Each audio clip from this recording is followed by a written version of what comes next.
వందనాలు. ప్రభు నన్ను ఎట్లా రక్షించాడు, నేను ఏ రీతిగా రక్షించబడ్డాను, ప్రభుని ఎరగ ముందు ఎలా జీవించాను, ప్రభుని ఎరిగిన తర్వాత నన్ను ఎట్లా దేవుడు రక్షించాడో కొంచెం కొద్ది మాటలుగా సాక్ష్యం పంచుకుంటాను మీతో. నేను 1990లో యేసు ప్రభును ఎరక్క ముందు నా జీవితం నేను ఎలా జీవించానో నాకు బాగా తెలుసు. తర్వాత యేసు ప్రభు ఎట్లా నన్ను రక్షించాడో అది కూడా నాకు బాగా తెలుసు. నేను ప్రభువు ఎరక్క ముందు పక్కా విగ్రహారాధకుని, ఇతర దేవతలను కొలుస్తూ వాటిని పూజిస్తూ ఆయే సర్వ నా దేవతలని నేను అనుకొని వాటికే సాగిలపడి నమస్కారం చేసేవాడిని. ఎందుకంటే యేసు ప్రభు ఎరక్క ముందు నిజమైన దేవుడు వాళ్ళని నేను నడుపుంచేవాడిని. అయితే యేసు ప్రభు ఏం చేశాడంటే, కొంత లోపలు అతను పిచ్చి తాగుపోతాడు. నేను తాగుడు ఉంది, చుట్టలు, బీడీలు, సిగరెట్లు, ఇంకా లోపల విచ్చలవిడిగా పాపం చేస్తున్నాను. అసలు నాకు ఎదురు లేదు, అలా తెలియకుండా రాజ్యంగా పాపం చేసేవాడిని.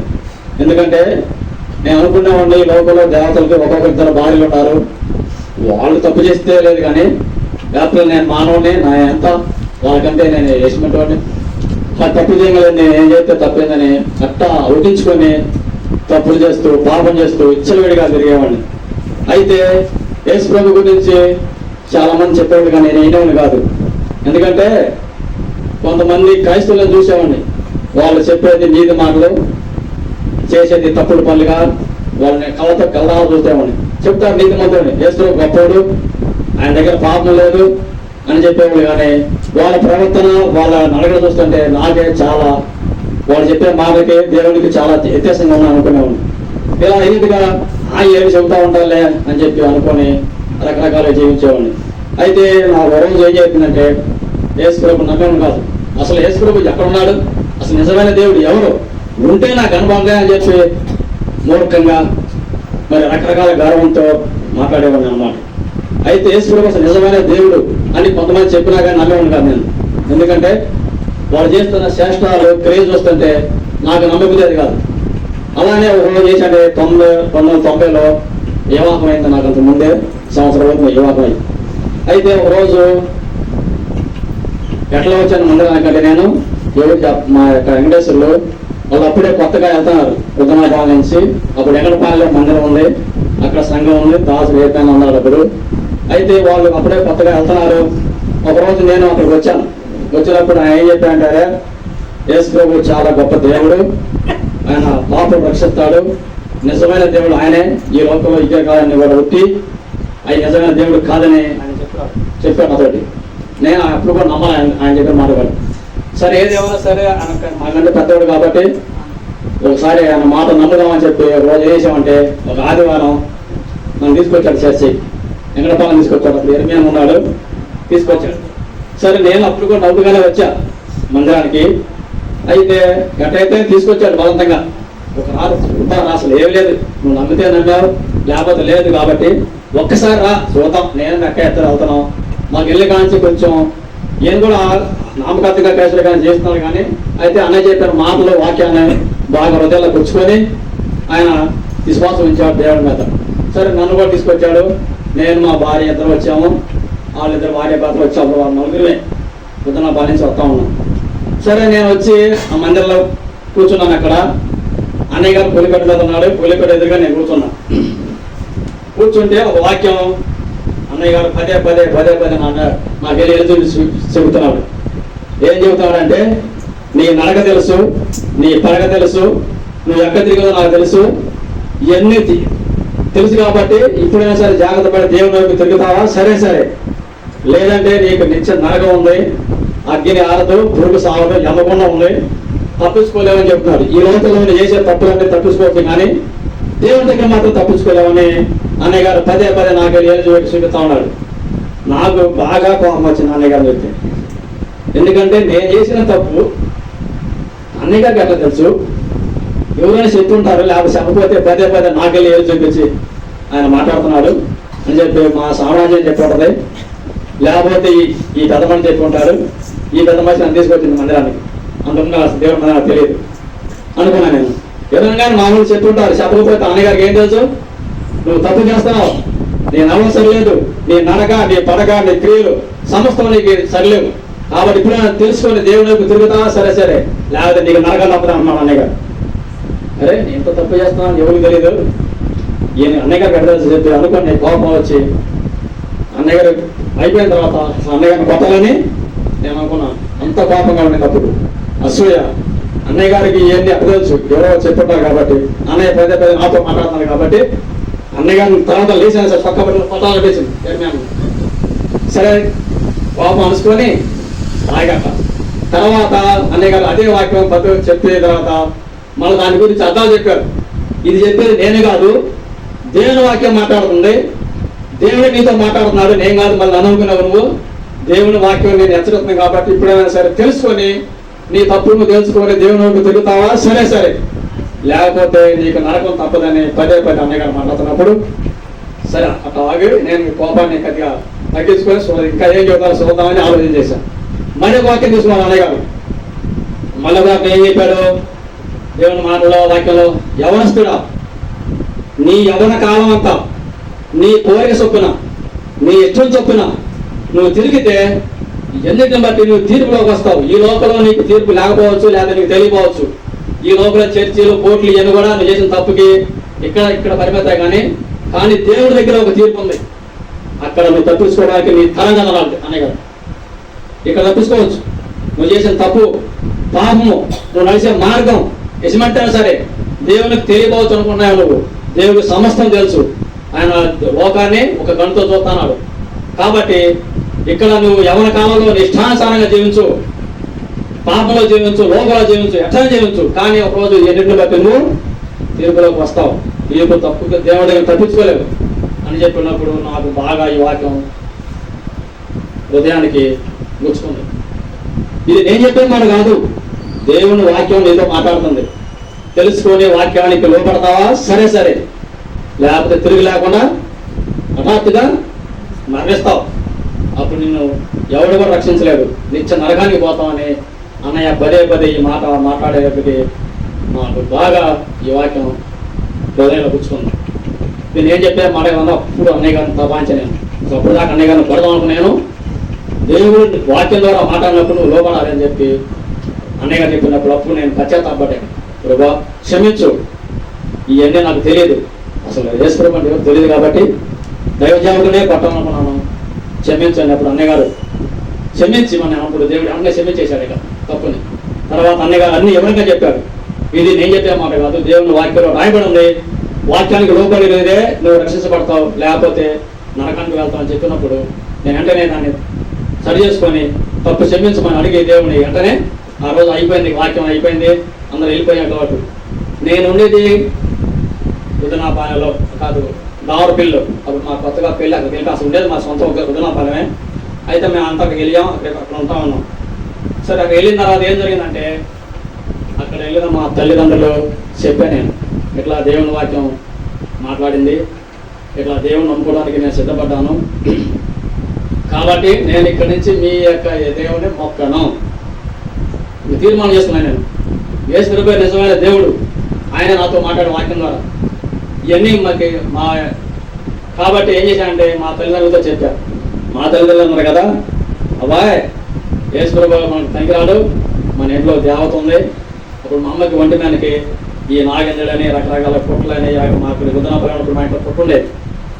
దేవత వచ్చేది, మేము దేవత వచ్చి ఏం చేసేది, మాట్లాడేది, ఏదో చెప్తా ఉండేది.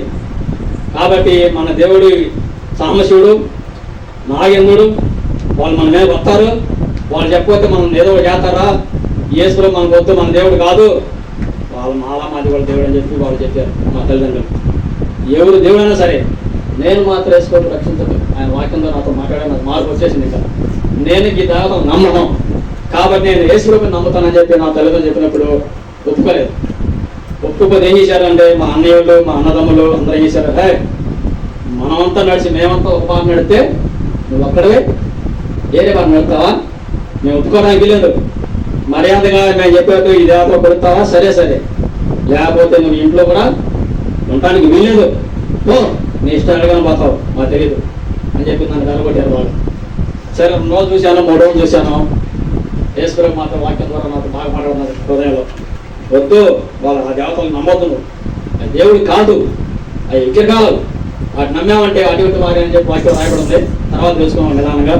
కాబట్టి నా మనసు యేసుప్రభు వైపు తిరిగి ఆయన మాట్లాడుతున్నాడు వాక్యం ద్వారా.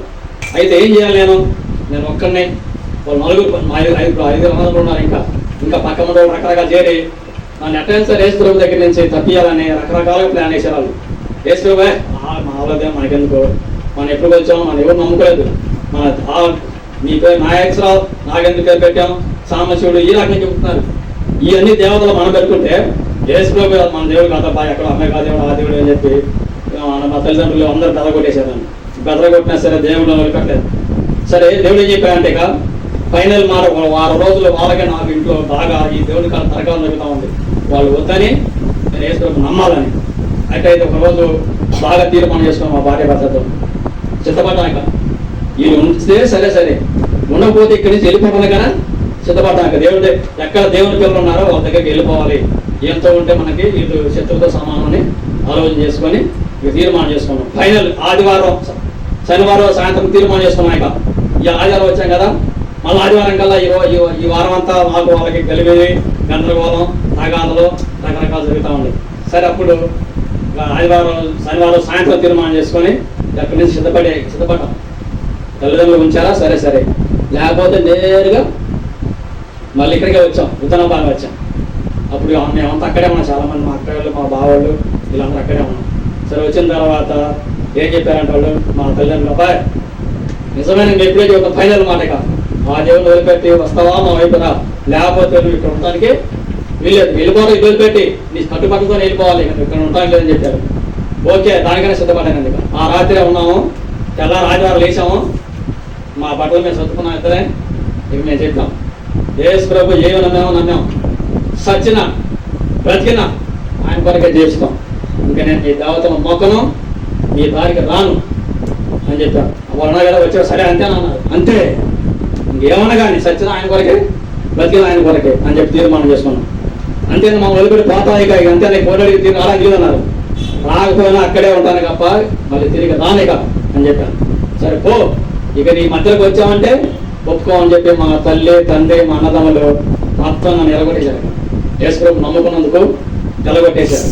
సరే ప్రభు చిత్తం ఏం జరిగిందో వచ్చేసానికి వీళ్ళంతా మళ్ళీ ఆశ్చర్యపడారు. నిర్ణయం జరిగింది, మా ఇంతలో వచ్చామన్నారు. అయితే ఇట్లా దేవుడు నన్ను పిలిచాడు, వాక్యం ద్వారా నాతో మాట్లాడాడు, దేవుడు నన్ను రక్షించడానికి ఆయన సిద్ధపాటు కలిగాడు కాబట్టి నేను తిరిగి వచ్చానని చెప్పాను.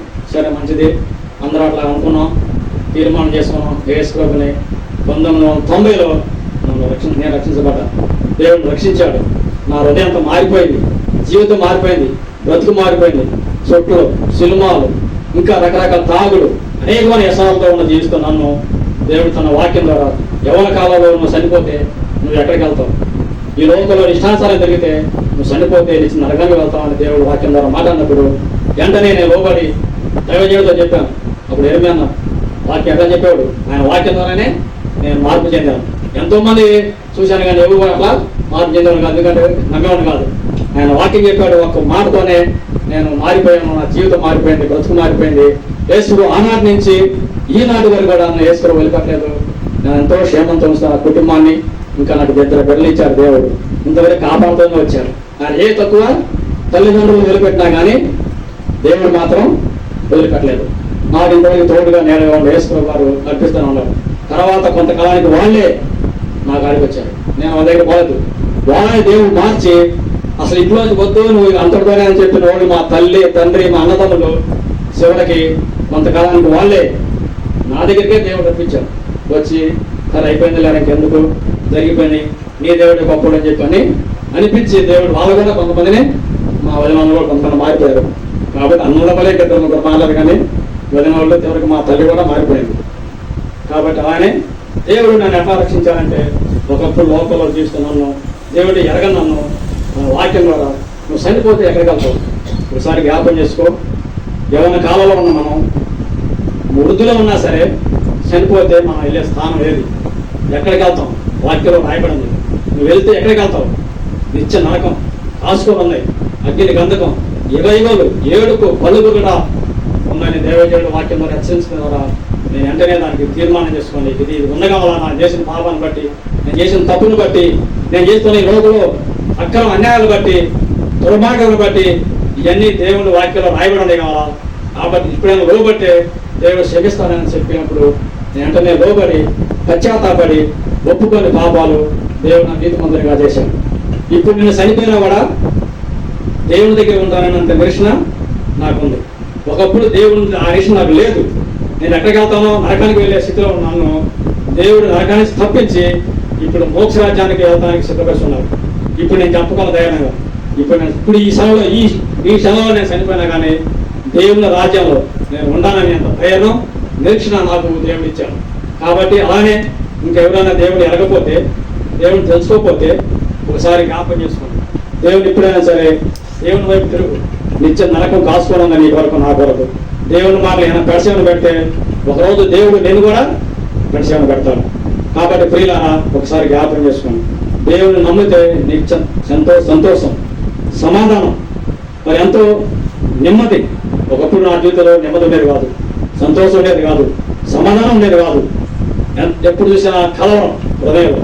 కాబట్టి దేవుడు ఎప్పుడైతే నేను నమ్ముకున్నానో అప్పటి నుంచి శాంతి, సమాధానం, నెమ్మది, ఓర్పు, సహనం. అప్పుడు విచ్చలుడిగా పాపం వచ్చేది. ఇప్పుడు ఎప్పుడైతే యేసు వాక్యాన్ని విని నమ్మానో ఆనాటి నుంచి దేవుడు ఎట్లా దీర్ఘశాంతంతో ఈ భూమి మీద జీవించాడో అట్లా నేను కూడా జీవించాలని దేవుని వాక్యంలో ప్రతిదినం వెళ్తా ఉండదు. తగ్గింపు కలుగు, ఓర్పు కలిగి ఉండు, సహనం కలిగి ఉండని చెప్పి వాక్యం చెప్తుంటే దాని సకారంగా మనం సహనం కలిగి, ఓర్పు, నెమ్మది కలిగి మనం కలిగి ఉంటాం.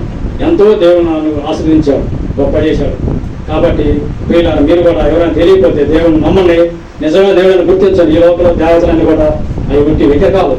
వాటికి పాపం అంటే తెలియదు. అసలు పాపం చేస్తున్నా ఖండించడానికి వాటికి అధికారం లేదు. అయ్యే తప్పులు చేస్తుంటే మనం ఎట్లా నమ్ముతాం? నేను అట్టే అనుకున్నాను. అవి తప్పులు చేస్తే మానవం నేత తప్పు చేయకపోతుందని చెప్పి అనుకున్నాను నేను. అయితే నిజమైన దేవుడు ఉన్నాడని, ఆయనే లోక రక్షకుడని నేను తర్వాత తెలుసుకున్నాను. ఇప్పుడు ఆ లోక రక్షకుని కలిసాను. ఆయనలో ఏ తప్పు లేదు, పాపం లేదు, పరిశుద్ధమైన. ఆ పరిశుద్ధమైన దేవుని మనం కలిగి ఉంటే మనం కూడా పరిశుద్ధంగా జీవించగలం, మరి ఆ మోసరాజ్యంలోకి చేరగలం. కాబట్టి మీరు కూడా గ్రహించి కొద్ది సాక్ష్యాన్ని జ్ఞాపకం చేసుకొని ఇప్పుడైనా యేసు ప్రభు తెలియకపోతే ఆయన తెలుసుకొని నిజమైన దేవుడిని గుర్తించి ఆయన వైపు తిరగాలని మీకు నేను మనం చేస్తాను. పేరు చెప్పలేదు.